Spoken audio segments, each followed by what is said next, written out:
მერვე პრეზიდენტი ბოლო 8 წლის განმავლობაში პერუს კონგრესმა ქვეყნის პირველი პირის თანამდებობაზე ხოსე ბარია ბალკასარა აირჩია. მემარცხენე იდეოლოგიის წარმომადგენელმა მოსამართლეობის შემდეგ პერუს პარლამენტის თავმჯდომარეობა არჩია. 93 წლის ასაკში კი პრეზიდენტობისთვის მებრძოლ სხვა სამკანონმდებელ კანდიდატს შორის ყველაზე მეტი ხმა დააგროვა. კრიმინალთან და კორუფციასთან ბრძოლა ეს არის მთავარი პოლიტიკური დაპირება, რომელთაც ხოსე ბარია ბალკასარა აპირებს პერუს მართვას მიმდინარე წლის 28 ივლისამდე, ვიდრე 12 აპრილის საპრეზიდენტო არჩევნებში გამარჯვებული არ შეუდგება უფლებამოსილების შესრულებას. Ჩემთვის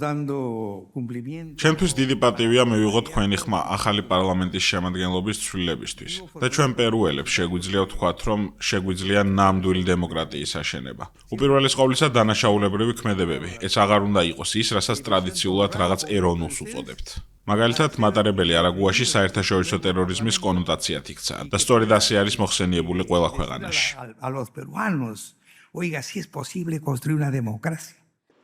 მორიგ ჯერზე დროებითი პრეზიდენტის არჩევის საკითხი დღის წესრიგში დადგა მას შემდეგ, რაც 18 თებერვალს იმპიჩმენტის საფუძველზე თანამდებობა დაატოვებინეს 2025 წლის ოქტომბერში დანიშნულ ხოსე ხერის.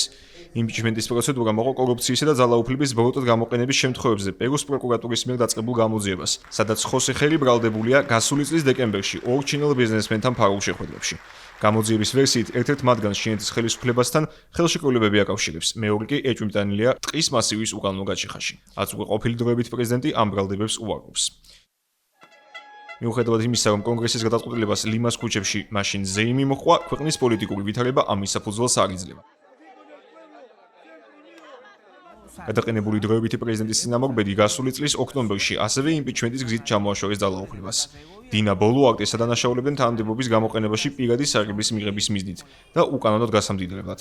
ექს-პრეზიდენტს აკრიტიკებდნენ ქვეყანაში რთული კრიმინოგენური სიტუაციის, ასევე წინამორბედის მხარდამჭერი აქციების დაშლის გამო, რასაც მსხვერპლი მოჰყვა.